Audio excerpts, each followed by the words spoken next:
If you have ever tried to change your Instagram password on a computer or laptop and could not find the option, or if you're looking for a quick and easy way to update your password on your desktop, you're probably feeling confused about it or stuck.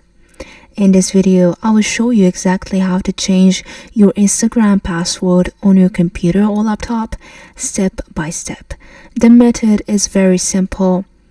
All you need to do is to follow along, and by the end of this video you will have your Instagram password changed in just a few seconds. Let's get started.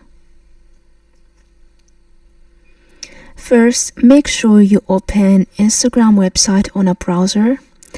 Log into your account and go to the left side. Here, click on More. Here, open Settings.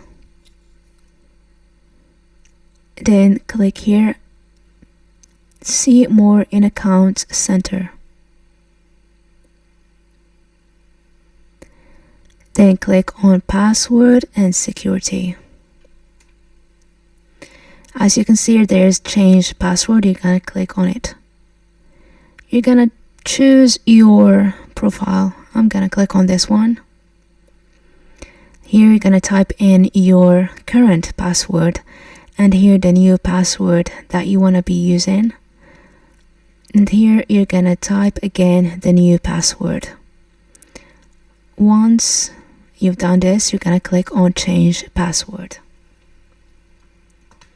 And this is how you can change your Instagram password on your computer or laptop. If you found this helpful, drop a like and subscribe. Thank you for watching. See you next video.